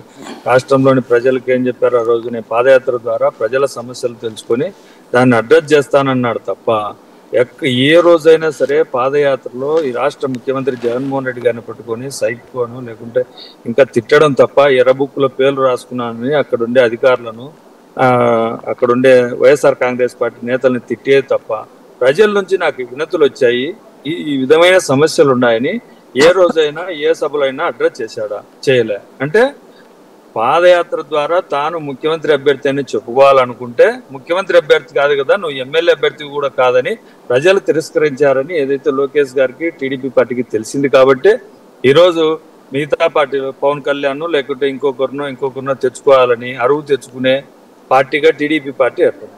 ఇందాక కృష్ణాంజలి మాట్లాడుతూ చంద్రబాబు నాయుడు గారు చాలా రకాలుగా పవన్ కళ్యాణ్ ఇంటి దగ్గరికి వెళ్ళారంటే, 2014లో పవన్ కళ్యాణ్ గారు ఇంటి దగ్గరికి వెళ్ళారు. ఆ తర్వాత ఏ విధంగా ఎలక్షన్లు అయిపోయిన తర్వాత, ఎలక్షన్ల ముందు ఏ విధంగా ఉంటాడో, ఎలక్షన్ల తర్వాత ఏ విధంగా ఉంటారో చంద్రబాబు నాయుడు గారిని ఆయనతో సవాసం చేసిన వాళ్ళు ప్రతి ఒక్కరు చెప్తారు. ఏంటంటే ఇంకొకటి, గతంలో ఈ రాష్ట్ర ముఖ్యమంత్రి జగన్మోహన్ రెడ్డి గారు ప్రతిపక్ష నేతగా ఉన్నప్పుడు ఆనాడు చంద్రబాబు నాయుడు గారు ఏదైతే ఆయన మేనిఫెస్టో ఇచ్చాడో ఆ మేనిఫెస్టోని తీసుకొని ప్రజల దగ్గరికి వెళ్ళి ఇవన్నీ చేయలేదు కాబట్టి నేను వచ్చిన తర్వాత ప్రజల నుంచి ఏదైతే వినతులు వచ్చాయో ఆ వినతులను పట్టుకొని మేనిఫెస్టో తయారు చేసి ఆ మేనిఫెస్టోను ఏదైతే పాదయాత్ర ఎండింగ్ రోజున మేనిఫెస్టో విడుదల చేయడం జరిగింది. అలాంటి మేనిఫెస్టో ఎక్కడా లేకుండా, అది కాక నేనేమనుకుంటా అంటే పాదయాత్ర ఎక్కడైనా ఎండింగ్ చేయాలనుకుంటే తాను టీడీపీ పార్టీ పోటీ చేసే చోట ఎండింగ్ చేస్తారు, కానీ జనసేనకి ఇచ్చే గాజువాకలో ఎండింగ్ చేస్తున్నారంటేనే వాళ్ళకు అస్పష్టమైన సమస్య, అసలు నాయకత్వ సమస్య, అన్ని రకాల సమస్యలతో కుట్టుమిట్టాడుతున్నారు. ఈ రాష్ట్ర ముఖ్యమంత్రి జగన్మోహన్ రెడ్డి గారిని తట్టుకోలేక వాళ్ళు ఏదో ఒక రకంగా బురద జల్లానే కార్యక్రమమే తప్ప రేపు జరిగే సభ జగన్మోహన్ రెడ్డి గారి మీద, ఈ రాష్ట్ర ప్రభుత్వం మీద బురద జల్లేదే తప్ప నిజానిజాలు తెలుసుకొని మాట్లాడే పరిస్థితి టీడీపీ పార్టీ దగ్గర లేదు. నాకు మన బీజేపీ సార్ చెప్తూ అసలు టీడీపీ పార్టీ గురించి పూర్తిగా చెబుతూ మళ్ళా వాళ్ళతో స్నేహం చేయాలని పురేంద్రేశ్వర్ గారు చేస్తున్న అభిప్రాయాలను కూడా సారు వద్దంటున్నాడా లేదా అనేది కూడా చెప్పకుండా మేమైతే కలిసే ఉండాలని చెప్పడం మాత్రం బీజేపీ పార్టీకి ఏ విధంగా ఉంటుందో మరి తెలియట్లేదు. మరి వాళ్ళ ఆలోచనలు ఏ విధంగా ఉంటాయనేది. ఇంకోటి ఏంటంటే ఈ లోకేష్ గారు ఏది కుప్పం నుంచి శ్రీకాకుళం వరకు అని చెప్పారు. మరి వైజాగ్ లోనే ఎందుకు ఆగిపోతున్నారో రాష్ట్ర ప్రజలకు చెప్పాల్సిన అవసరం ఉంది. 14 సంవత్సరాలు ముఖ్యమంత్రిగా పనిచేసిన చంద్రబాబు నాయుడు గారు ఈ రాష్ట్రంలో ఉండే జగన్మోహన్ రెడ్డి గారిని ఎదుర్కోలేక పవన్ కళ్యాణ్ చుట్టూ, బీజేపీ చుట్టూ, కాంగ్రెస్ పార్టీ చుట్టూ, అన్ని పార్టీల చుట్టూ తిరుగుతున్నాడు అని అంటే ప్రజల్లో ఆయన గతంలో నేను చేసింది ఇది, నేను మళ్ళా 2014 నుంచి 2019 వరకు ఏదైతే ప్రజలకు పరిపాలన ఇచ్చానో ఆ పరిపాలన తీసుకొస్తా అని రేపు సభలో చెబితే మంచిదే. అలా చెప్పకుండా ఈ రాష్ట్ర ముఖ్యమంత్రి పట్టుకొని తిట్టడానికి తప్ప వేరే ఆలోచనే లేదనే విషయం తెలుస్తా ఉంది. అందులో అన్ని ప్రాంతాలు 70 లక్షల 80 లక్షల మంది కార్యకర్తలు ఉన్నారు నాకు టీడీపీ పార్టీకి అని చెప్పి గాజువాకలో ఎందుకు ముగిస్తున్నారో కూడా ఆయన చెప్పాలి. మరి రేపు ఏం చెప్తారో మరి ఆయనకే తెలియాలి. మరి అలాగే చెప్పండి. ఇప్పుడు ఆ రోజు ముఖ్యమంత్రి అభ్యర్థిగా జగన్మోహన్ రెడ్డి గారు పాదయాత్ర చేశారు. పాదయాత్ర చేసేది ఏంటి? ప్రజల సమస్యలు తెలుసుకొని తాను అధికారంలోకి వచ్చి తీరుస్తానని చెప్పే అంశం. అలా లోకేష్ గారు ఏ అభ్యర్థిగా అంటే ఎమ్మెల్యే అభ్యర్థికి వెళ్ళారా, సీఎం అభ్యర్థిగా వెళ్ళారా? ఎవరు సీఎం అభ్యర్థి? లోకేషా, పవన్ కళ్యాణా, చంద్రబాబు నాయుడు గారా? ఈ ముగ్గురులో ఎవరో ముఖ్యమంత్రి అభ్యర్థి ఎవరో చెప్పుకోలేని పరిస్థితుల్లో జనసేన పార్టీ, టీడీపీ పార్టీ ఉన్నాయి. ఎలా ముఖ్యమంత్రి అభ్యర్థి చెప్పుకోలేని పరిస్థితుల్లో లోకేష్ గారి యొక్క పాదయాత్రకు విలువ ఏముంది అంటున్నా. విలువ లేని పాదయాత్ర చేసుకొని ఏదో ఒక రకంగా ముఖ్యమంత్రి అభ్యర్థిగా ప్రొడక్షన్ అదేంది ఏమంటారు చూపించుకోవాలనే ఆలోచనే తప్ప తపనే తప్ప ఎక్కడ లోకేష్ గారి పాదయాత్రకు ఆ యొక్క పాదయాత్రలో ప్రజల సమస్యలు విన్నానని ఎక్కడా చెప్పింది లేదు. ఏ రోజు ప్రసంగం తీసుకున్నా ఈ రాష్ట్ర ముఖ్యమంత్రిని తిట్టడం తప్ప వేరే ఆలోచన లేదు. అలాగే వైఎస్ఆర్ కాంగ్రెస్ పార్టీ ఏం చెప్తుంది? జగన్మోహన్ రెడ్డి గారు మా ముఖ్యమంత్రి వర్యులు ఏం చెప్తా ఉన్నారు? మేము ప్రజల్లోనే ఉన్నాం, మా ప్రజల సమస్యలు తెలుసుకున్నాం, వాళ్ళ సమస్యలు మేము పాజిటివ్ ఓటు అడుగుతా ఉన్నాం. రైట్, టాపిక్ డైవర్ట్ అవుతున్నాం. ఇక్కడ కృష్ణాంజనేయులు గారు మెయిన్ ఇక్కడ లోకేష్ గారి పాదయాత్ర ముగింపు సందర్భంగా హైలైట్ అయ్యేది లోకేష్ తను తెలుసుకున్నటువంటి అంశాలు, తను దానికి సంబంధించి ఏమైనా హామీలు ఇస్తారు. ఎందుకంటే ఇప్పుడు రాజశేఖర్ రెడ్డి తను పాదయాత్ర ముగిసిన తర్వాతన ఒక ఫీజు రియంబర్స్మెంట్, ఆరోగ్యశ్రీ లాంటి ఆలోచనల గురించి మాట్లాడారు. అలాగే చంద్రబాబు నాయుడు తన పాదయాత్ర ముగింపు తర్వాత రుణమాఫీ లాంటి అంశాలు మాట్లాడారు. అట్లాంటిది ఏమైనా లోకేష్ నుంచి ఎక్స్పెక్ట్ చేయొచ్చా? ఇక్కడ ఒక అంశం అండి, 2004 ముందు రాజశేఖర రెడ్డి చేసిన ప్రజలతో మమేకం అయ్యాడు. ఆ విధంగా ఇంపాక్ట్ అనేటువంటిది పాదయాత్ర ద్వారా కాంగ్రెస్ పార్టీకి పునరుజ్జీవం వచ్చింది. ముఖ్యమంత్రి అభ్యర్థిగా ఏమి ఆ రోజున కూడా రాజశేఖర రెడ్డి ఏం పోలేదు. కాంగ్రెస్ పార్టీ పిసిసి ప్రెసిడెంట్ గానే చేశాడు. ఆయన ముఖ్యమంత్రి అభ్యర్థిగా ఎన్నికలప్పుడు కూడా ప్రకటించారు. కానీ కాంగ్రెస్ పార్టీని ఆయన నడిపించాడు. ఆయన తర్వాత ముఖ్యమంత్రి చంద్రబాబు నాయుడు కూడా రాష్ట్ర విభజన జరుగుతున్నట్టు ఆ సందర్భంలో ఉమ్మడి ఆంధ్రప్రదేశ్లో 70 ఏళ్ల వయసులో కూడా మరి ఆ రోజున చంద్రబాబు నాయుడు పాదయాత్ర చేయటం, అందుకని విభజన తర్వాత ఆంధ్రప్రదేశ్కి చంద్రబాబు నాయుడు అయితే బాగుంటుంది అనేటువంటి ఒక ఆప్షన్ తీసుకోవటానికి ఆ పాదయాత్ర ఖచ్చితంగా ఉపయోగపడింది చంద్రబాబు. అదేవిధంగా 2014 ఎన్నికల్లో తన తండ్రి చనిపోయినటువంటి సంబంధించిన ఆ సింపతి, ఆ వ్యవహారం వాటితో గెలవాలనుకున్నటువంటి జగన్మోహన్ రెడ్డి దాంతో ఇది కాకుండా తానే ప్రూవ్ చేసుకోవాలి, తానే జనంలోకి వెళ్ళాలి, తనను ఒక నాయకుడిగా ఎస్టాబ్లిష్ అవ్వాలి అనేటువంటి ఒక ప్రయత్నం ఆ రోజున జగన్మోహన్ రెడ్డి 2019 ఎన్నికలకు ముందు పాదయాత్ర. ఆ పాదయాత్రలో జగన్మోహన్ రెడ్డి అంశం ఏమిటి అంటే, ఒకటి అప్పుడు ప్రభుత్వ వైఫల్యాలని చెప్పడం, తర్వాత తాను వస్తే నవరత్నాలను ఇంప్లిమెంట్ చేస్తాను అనేటువంటి ఒక అవకాశం ఇవ్వమని ప్లీజ్ చేసుకున్నాడు. దానికి అంగీకరించారు. ఈ 3 అంశాల మీద జనం అంగీకరించారు. వాళ్ళకు ఒక అవకాశం ఇచ్చారు. నేనేమంటానంటే, ఈ విధమైనటువంటి పాదయాత్ర ద్వారాగా 3132 కిలోమీటర్లు నడిచినా సరే నారా లోకేష్ ఏ విధమైనటువంటి ఇంపాక్ట్ అనేటువంటిది ఈ పాదయాత్ర ద్వారాగా రేపు తెలుగుదేశం పార్టీని ఈ పాదయాత్ర అధికారంలో తీసుకొచ్చేటువంటి ప్రధానమైనటువంటి అంశంగా ఉంటుందా అంటే లేదు. లేదు అని అంటే రేపొద్దున అవసరమైతే ఈ తెలుగుదేశం పార్టీ జనసేన ఈ కూటమిలో ముఖ్యమంత్రి స్థాయిలో నారా లోకేష్ ఉన్నాడు, ఆ స్థాయికి ఎదిగాడు ఒక లీడర్గా అనేటువంటిది ఉందా అంటే ఇక్కడ ఈ యువగళం పాదయాత్ర సంబంధించినటువంటి దాంట్లో మీరు ఒక్క కంపారిజన్ ఖచ్చితంగా మనం చూడొచ్చు. దీంట్లో నేనేమి తక్కువ చేసి మాట్లాడాలని నా ఉద్దేశం కానే కాదు. 3700 కిలోమీటర్లో షర్మిల తెలంగాణలో పాదయాత్ర చేసిన తర్వాత అక్కడ ప్రభుత్వ నిర్బంధకాండ, ప్రభుత్వ విమర్శలు ఇవన్నీ కూడా చేశారు. ఆవిడ పెద్ద ఎస్టాబ్లిష్ చేశారు. ఆవిడ పెద్ద ఈవెంట్ మేనేజ్మెంట్ తరాలో ఆమె కూడా బాగానే చేసింది. ఇంతకన్నా బహుశా నాకు తెలిసి పాదయాత్ర అక్కడ బాగానే ఉంది. కానీ కనీసం ఆవిడ ఎమ్మెల్యేగా కూడా పోటీకి ఆ ముఖ్యమంత్రి సంగతి తర్వాత రాజేంద్ర రాజ్యం సంగతి ఇచ్చేట తర్వాత వాళ్ళ పార్టీ తరఫున ఒక ఎమ్మెల్యేగా పోటీ చేయించలేకపోయింది. అలాంటి పరిస్థితి పాదయాత్ర మరి అంటే ఆ విధంగా ప్రజల్లో మమేకం కాకుండా, ప్రజల్లో ఇంపాక్ట్ కలిగించకుండా ఇది దానివల్ల పాదయాత్ర వల్ల అదనంగా వచ్చే ఉపయోగం లేదు అని నేను అంటాను. ఈ లోకేష్ పాదయాత్ర కూడా నథింగ్ బట్ షర్మిల పాదయాత్ర లాంటిదే అని మాత్రం నేను అభిప్రాయపడుతున్నాను. ఎవరికైనా నచ్చితే నచ్చవచ్చు, నచ్చకపోతే నచ్చకపోవచ్చు. ఒకటే మాత్రం నిజం, ఇక్కడ నేను పురుషోత్తమ రెడ్డి గారి యొక్క అభిప్రాయాన్ని నేను ఏకీభవిస్తాను పూర్తిగా కూడా. ఎందుకంటే కనీసం ఈ పాదయాత్ర నారా లోకేష్ చేశాడు, ఒకప్పుడు నారా లోకేష్ ఈ విధంగా ఒక పాదయాత్ర చేశాడు అనేటువంటి ఒక ముద్ర కనీసం ఈ ముగింపు సభలో అన్న వేసుకునేటువంటి అవకాశం కూడా లేకుండా చేశాడు చంద్రబాబు. ఎందుకయ్యా అంటే చంద్రబాబు నాయుడికి రేపు పొద్దున వాళ్ళ అబ్బాయి ముఖ్యమంత్రి అవుతాడు, లేకపోతే నాయకుడు అవుతాడు, ఇవన్నీ కాదు. రేపు పొద్దున జగన్మోహన్ రెడ్డిని ఎదుర్కోవాలి అని అంటే రేపు ఎన్నికలకు ముంగిట పవన్ కళ్యాణ్ మాతోనే ఉన్నాడు, మేము కలిసి ముందుకెళ్తున్నాం అనేటువంటి ఒక సందేశాన్ని ఇప్పుడిప్పుడుగా అత్యవసరంగా ఇవ్వాల్సినటువంటి పరిస్థితులు, అనివార్యమైన పరిస్థితులు ఉన్నాయి అనేటువంటిది చంద్రబాబు నాయుడు తెలుసు. అందుకనే వాళ్ళ అబ్బాయి రాజకీయ జీవితాన్ని కూడా పణంగా పెట్టి ఇప్పుడు ఇది ఎందుకంటే కనీసం రేపు గెలవచ్చు గెలవకపోవచ్చు, కానీ అతనికి ఒక ఇమేజ్ వస్తే, నారా లోకేష్ ఒక ఇమేజ్ వస్తే పాదయాత్ర చేసిన అది 5 ఏళ్లకో 10 ఏళ్లకో ఎప్పుడో ఒకసారి అతను లీడర్ అవడానికి అవకాశం ఉండేది. ఆ ఇమేజ్ రాకుండా ఈ రోజున అయిపోయింది. అయితే దాంట్లో అచ్చం చంద్రబాబు నాయుడు ఏం చేశాడు అనుకోండి. నేను నారా లోకేష్ కూడా స్వయం కృత అపరాధం, అతని దగ్గర స్వయంగా అతను ఇన్నర్ గా ఆ విధమైనటువంటి లీడర్షిప్ క్వాలిటీస్ లేకపోవడం వల్ల ఈ సమస్య వచ్చిందని కూడా నేను అనుకున్నాను. దీనికి 2 ప్రధానమైన కారణాలు. ఒకటి ఏమిటంటే మనకి కొన్ని సవాళ్ళు వస్తాయి, అప్పుడు మనం అవకాశాలుగా మలుచుకొని దానికి ప్రూవ్ చేసుకోగలిగితే అప్పుడు మనం లీడర్గా ఎదగడానికి అవకాశం ఉంది, ఎవరైనా సరే, ఏ పొలిటీషియన్. అది చంద్రబాబు నాయుడు అరెస్ట్ ద్వారాగా నారా లోకేష్కి వచ్చింది. ఆ అరెస్ట్ సమయంలో 52 రోజుల పాటు చంద్రబాబు నాయుడు జైల్లో ఉంటే జనం తెలుగుదేశం శ్రేణులు అందరూ కూడా నారా లోకేష్ వైపు చూశారు, నారా లోకేష్ ఢిల్లీ వైపు చూశారు.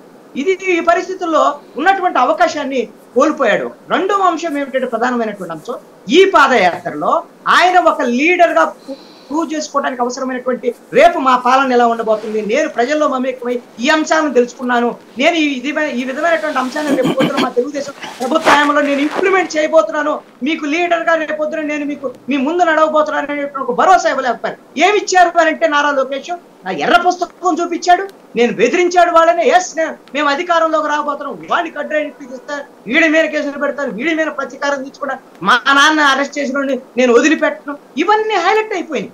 అసలు నీకు అధికారం వస్తే కదా ఇవన్నీ నువ్వు ఎర్ర పుస్తకాలు, నల్ల పుస్తకాలు, వాళ్ళ పేర్లు, వాళ్ళ కడ్డాయి రెప్పదీసి ఇవన్నీ నిలబెట్టాలి. ఇవన్నీ కూడా నువ్వు కక్ష సాధింపు రాజకీయాలు వద్దంటూ ఒక పక్కన, ఇంకొక నేను కక్ష సాధింపు రాజకీయాలు చేయటం అనేటువంటి దాన్ని న్యూట్రల్ గా ఉండేటువంటి వాళ్ళు, తెలుగుదేశం కానటువంటి ఒక ఏ పార్టీ కానటువంటి వాళ్ళు, ప్రభుత్వాన్ని వ్యతిరేకించేటువంటి వాళ్ళు, మేధావులు కానీ మిగతా వాళ్ళు కానీ దాన్ని అంగీకరించేటువంటి పరిస్థితి లేకుండా పోయింది. ఆ ముద్ర వేయలేకపోయాడు నారా లోకేష్ ఈ యువగళం పాదయాత్ర ద్వారా. రేపు జరిగేటువంటి సభ ఖచ్చితంగా ఇందాక ఆయన పురుషోత్తమ రెడ్డి గారు చూసినటువంటి కోణం 100% నిజం. ఇది మొత్తము సభ అంతా కూడా పవన్ కళ్యాణ్ హైలైట్ అవుతారు. పవన్ కళ్యాణ్ ఎందుకు అని అంటే పవన్ కళ్యాణ్ ప్రసంగాలు ఈ మధ్య కాలంలో చాలా బాగుంటున్నాయి, చాలా బాగా స్పెసిఫిక్ గా మాట్లాడతారు. అంటే ఒక సభలో మాట్లాడింది ఇంకో సభలో ఇంకో మాట్లాడతారు, అది వేరే విషయం. ఆయన ఆయన విధానాలు మారిపోతుంటాయి. కానీ మాట్లాడినంతసేపు మాత్రం మెస్పరైజ్ చేసేటువంటి విధంగా మాట్లాడతాడు, హైలైట్ అవుతాడు ఆ సభలో.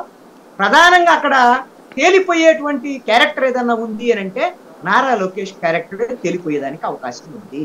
దీంట్లో ఎటువంటి సందేహం లేదు. ఇది ఖచ్చితంగా నారా లోకేష్ రాజకీయ జీవితం మీద ఒక రకంగా చంద్రబాబు నాయుడు ఈ విధంగా ఒక రకమైనటువంటి శాపం ఉంటగా, చంద్రబాబు నాయుడు పాపం ఆయనకేమో ఆప్షన్ లేనటువంటి పరిస్థితి, నారా లోకేష్కి ఏమో ఈ విధమైన ఇబ్బంది ఉంది. ఒకటి మాత్రము ఫైనల్ గా నేను పురుషోత్తమ రెడ్డి గారు చెప్పినటువంటి 2 అంశాలని నేను దానికి కొనసాగింపుగా చెప్తాను. ఒకటి, అసలు జనసేనతో పొత్తు పెట్టుకోవటం అనేటువంటిదే నారా లోకేష్ను అభిమానించేటువంటి వాళ్ళు, భవిష్యత్తులో నారా లోకేష్ ముఖ్యమంత్రి కావాలనుకునే వాళ్ళు, జూనియర్ ఎన్టీఆర్ రాకూడదు తెలుగుదేశం పార్టీలోకి, అదే విధంగా జనసేనతో కూడా పొత్తు పెట్టుకోకూడదు తెలుగుదేశం అని కోరుకున్నటువంటి మాట వాస్తవం. ఈ ఖచ్చితంగా మనం జనసేన లేకుండా ముందుకెళ్తే వల్ల అయ్యేటువంటిది కాదు అనేటువంటి దాని మీద చంద్రబాబు నాయుడు ఎక్స్పీరియన్స్ వల్ల నారా లోకేష్ కానీ, నారా లోకేష్ కోటరీ కానీ, ఆయన వెనకాల ఉండేటువంటి వాళ్ళు బలవంతంగా అంగీకరించినటువంటి మాట వాస్తవం. దాంట్లో ఎటువంటి సందేహం.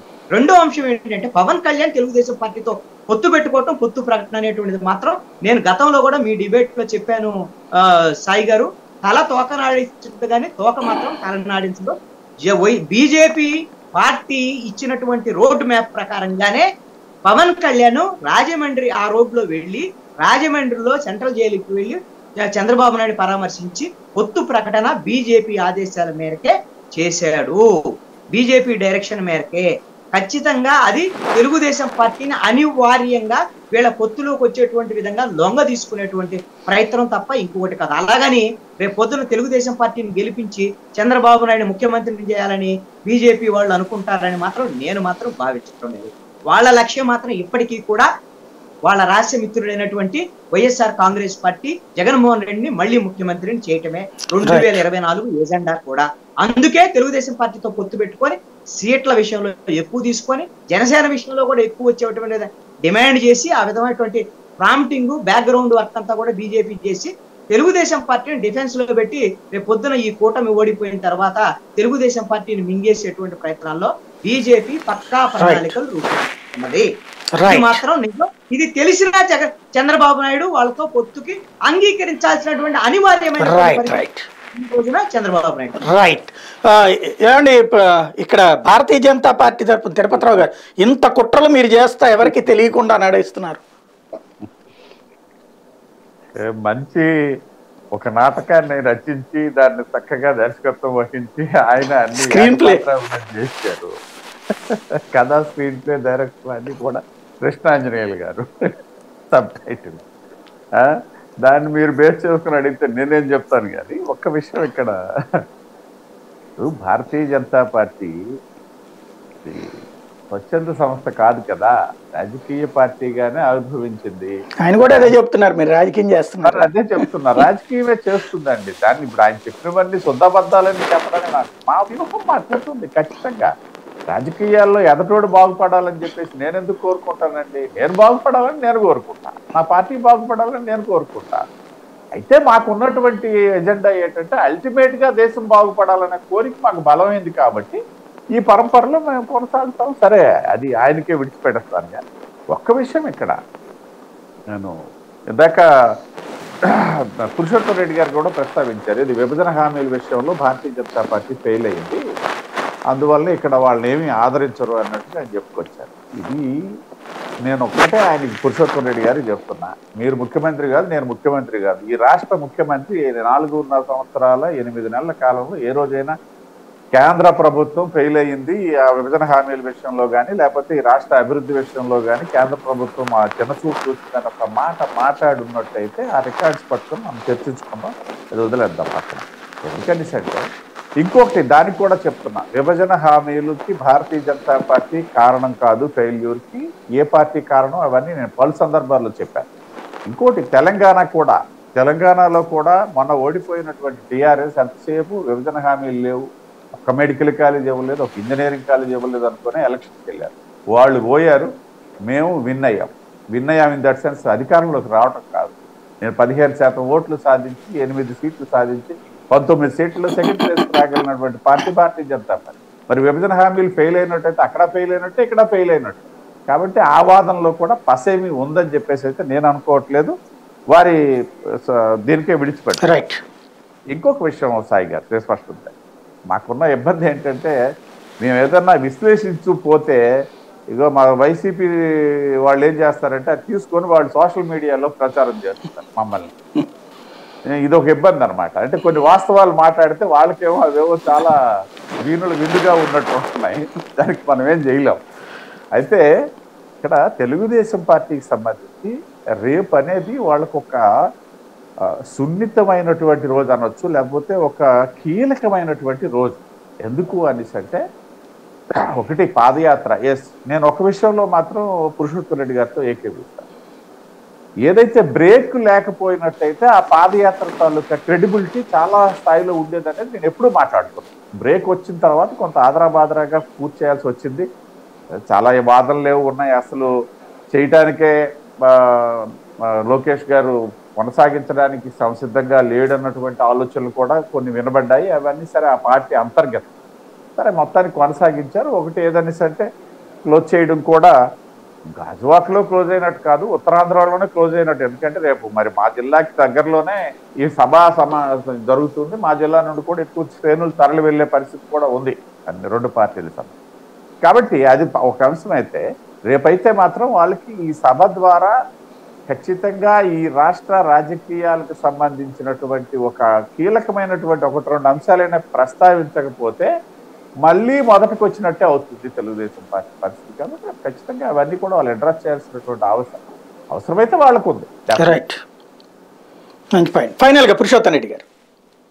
సాయి గారు, ప్రధానంగా పాదయాత్ర ముగింపు సభ తెలుగుదేశం పార్టీకి ఉన్న బలాన్ని ఖచ్చితంగా చేస్తుంది. దట్టు ఉత్తరాంధ్ర ప్రాంతంలో కాబట్టి ఆ పార్టీ 2019లో రాష్ట్ర వ్యాప్తంగా వచ్చిందని ఓట్లతో పోల్చుకుంటే ఉత్తరాంధ్ర కొంచెం బెటర్ పొజిషన్లో ఉంది.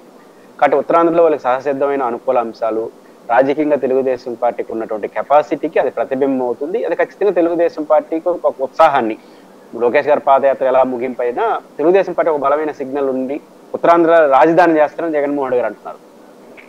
అట్లాంటి ప్రాంతంలో ఈ సభ అద్భుతంగా విజయం సాధిస్తే దాని రిఫ్లెక్షన్స్ ఏదన్నా ఖచ్చితంగా ఒక పాజిటివ్ లుక్ అనేది మాత్రం తెలుగుదేశం పార్టీ శ్రేణులకి ప్రజలకు ఇస్తారు. లోకేష్ గారి పర్సనల్ విషయాలు వేరు. అయితే లోకేష్ గారి పాదయాత్ర గమ్యం, వాళ్ళు ఎంచుకున్న పద్ధతి, నడక అనేది బాగలేదు. ప్రారంభంలో వారు ఏ పరిస్థితిలో ఇచ్చారు? చంద్రబాబు నాయుడు గారు తెలుగుదేశానికి ఐకానిక్ పర్సనాలిటీ, పవన్ కళ్యాణ్ గారు జనసేనకి, జగన్ గారు వైసీపీకి. చంద్రబాబు గారు ఐకానిక్ పర్సనాలిటీ లైవ్ లో బలంగా ఉన్నప్పుడు ఇంకో పర్సనాలిటీ ఎదగడం అంత సులభం కాదు. అట్లాంటి ఒక సంక్లిష్ట పరిస్థితిలో తాను రాజకీయంగా ముందుకు వచ్చి విపరీత పోకళ్ళకి వెళ్ళిపోయినాడు. చంద్రబాబు జగన్మోహన్ గారు తిట్టడం మంచి గురించి నేను మాట్లాడలేదు, ఎందుకంటే వాళ్ళు వీళ్ళు తిట్టున్నారు, వాళ్ళని వాళ్ళు తిట్టున్నారు, దాని జోలికి వెళ్ళాను. కానీ ఒక సబ్జెక్టివ్ గానే వెళ్ళలేదు. ఎంతగా ఫెయిల్ అయ్యారంటే లోకేష్ గారు రాయలసీమ ముగింపు సందర్భంగా రాయలసీమ మిషన్ రాయలసీమ అని ఒకటి కడపలో ఏర్పాటు చేశారు. సరే, ఒక మంచి ప్రయత్నం చేశారు. మిషన్ రాయలసీమ అని చెప్పిన వారం 10 రోజులకు, ఒక నెలకే చంద్రబాబు నాయుడు గారు బస్ యాత్ర ప్రారంభించాడు. ఏది నీటి ప్రాజెక్టు పైన. నిజంగా లోకేష్ గారు మొత్తం పాదయాత్ర సమగ్రంగా ఉంటే వితిన్ నెలల్లోనే చంద్రబాబు నాయుడు గారు నీటి ప్రాజెక్టు పైన పాదయాత్ర చేయాల్సిన అవసరం వచ్చింది అంటే ఆయన అడ్రస్ చేయలేని అర్థం. ఒక కేవలంగా జరిగింది అంటే ఒక అజెండా లేని పాదయాత్రగా ఉంది. కేవలం నేను కొడతాను, నేను తిడతాను, నేను అయితే నాకు లెక్కలేదు, ఆ ధోరణికి వెళ్ళిపోయినాడు. దానివల్ల ఏమైంది? మొత్తం ప్రజలు తెలుగుదేశం వర్సెస్ వైసీపీగా మారిపోయింది తప్ప జనరల్ పీపుల్ ఇది మాది కాదు, రెండు పార్టీల మధ్య యుద్ధంగా మారినప్పుడు ప్రజలు పట్టించుకోరు. కాబట్టి అది నష్టం ఏ పార్టీకైనా. ఆ విషయంలో లోకేష్ గారు పాదయాత్ర చేసుకున్న అజెండానే లోపభూయిష్టంగా ఉంది. దానికి తోడు ఆయన రాజమండ్రిలో వదిలేయడం, మధ్యలో కొనసాగించడం, పాదయాత్ర ఎండింగ్ చేయకపోవడం వల్ల ఆ పార్టీకి లోకేష్ గారు ఏదైతే పాదయాత్ర స్టార్ట్ చేసి తాను ఒక పర్సనాలిటీ ఎదారు అది సాధించలేకపోయినాడు. కానీ తెలుగుదేశం పార్టీకి ఉన్న సహసిద్ధమైన బలం ఉంటుంది. ఆ మాటకు వస్తే ఈ పాదయాత్ర ఫెయిల్ అయినా సక్సెస్ అయినా జగన్మోహన్ రెడ్డి గారి ప్రభుత్వం మీద వ్యతిరేకత వస్తే ఓట్లని ఎవరు పడతాయి? ఖచ్చితంగా తెలుగుదేశానికి పడతాయి. మన రాయలసీమలో పాదయాత్ర ఆయన పెద్ద ఇంపాక్ట్ కలగకపోయినా రాయలసీమలో 2 గ్రాడ్యుయేట్లు తెలుగుదేశం గెలిచింది. అంటే అర్థం ఏంటంటే ఈ పాదయాత్రల వీటి సంబంధం లేకుండా ప్రభుత్వానికి వ్యతిరేకంగా వస్తే ఖచ్చితంగా అది మెటీరియల్ అవుతుంది. ఆ మెటీరియల్ స్కోర్ చేసుకునే కెపాసిటీ తెలుగుదేశం పార్టీకి ఉంది. అంటే బీజేపీ పూడితారు తిరుపతిరావు గారు మాట్లాడినట్టు నేనంటే తప్పు ఒప్పుల జోలికి వెళ్ళట్లా. ఒక ఇంపాక్ట్ ప్రజల్లో ఏముందంటే భారతీయ జనతా పార్టీ సరిగ్గా చేయలేదు, అన్యాయం చేసింది అనే మాట ప్రజల్లో ఉంది. అది రేపు ఎన్నికలు కూడా తేలుతుంది. రెండే ఉంటాయి రాజకీయాల్లో. బీజేపీ బాగా చేసిందని 4 ఓట్లు పెరుగుతాయి, బాగా చేయలేదంటే తగ్గుతాయి. ఓట్లే కదా రాజకీయాల్లో. కాబట్టి ఎన్నిసార్లు జగన్మోహన్ రెడ్డి గారు నరేంద్ర మోడీ గారి సమక్షంలోనే విశాఖపట్నంలో చెప్పాడు కదా, నాలాగా భాష జగన్ గారు మాట్లాడకపోవచ్చు, అన్ని చెప్పాడు. పోలవరం, విభజన హామీలు ఇవన్నీ ఉన్నాయా సార్ అంటే అర్థం ఏంటి? చేయలేదని కదా. ఉంటే చేస్తే థ్యాంక్స్ చెప్పి పంపించేస్తుంటాడు కదా. కాబట్టి నాలాగే విమర్శ చేయకపోవచ్చు కానీ ఖచ్చితంగా జగన్మోహన్ రెడ్డి గారు అందరూ ఇప్పుడు బీజేపీ ఇప్పుడు తెలుగుదేశం జనసేన ఏమంటుంది సార్, మీ మిత్రపక్షం ఏమంటుంది, విశాఖ స్టీల్ ప్లాంట్ అమ్మతో అంటూ నువ్వేం చేస్తున్నావు అంటున్నాడు. అంటే బాగా కొట్లాడు నరేంద్ర మోదీ అని చెప్పడమే కదా. అంటే మీరు బాగుంటే కొట్లాడాల్సిన అవసరం ఉంది. నరేంద్ర మోదీ బ్రహ్మాండం చెప్పి మీ మిత్రపక్షం చెప్పట్లా మీరు బాగా చేశారని. కాబట్టి ఈ ఇబ్బంది బీజేపీకి ఉంది. మీరు ప్రస్తావించింది ఏదైనా ఏ పాయింట్ అయినా మిత్రపక్షం కూడా తిరుపతి గారు కాదు కాదు జగన్మోహన్ రెడ్డి గారు తిరుపతిరావు గారు ఒక్క మాట తిరుపతిరావు గారు, మీరు ఢిల్లీకి వెళ్ళి మీ కేసుల విషయం మాట్లాడుకుంటున్నారు కానీ రాష్ట్ర హక్కులకు మాట్లాడలేదని పవన్ కళ్యాణ్ గారు అంటున్నారు కదా. అంటే అర్థమైంది మీరు చేస్తే మిమ్మల్ని కొట్టాల్సిన అవసరం ఉంది. కాబట్టి మిమ్మల్ని ఎవరు దాంట్లో సమర్థించట్లేదు అనే విషయం. కాబట్టి మీకు భయపడతా ఉండేది కేంద్రంలో మీరున్న అధికారంలో ఉన్న రాజధాని తప్ప దేనికి మీకు భయపడట్లేదు విషయం గుర్తుపెట్టుకోండి. రైట్. ఫైనల్ గా హనుమంత్ రెడ్డి గారు మీది ఆడియో మ్యూట్ లో చూడండి. రెడ్డి గారు,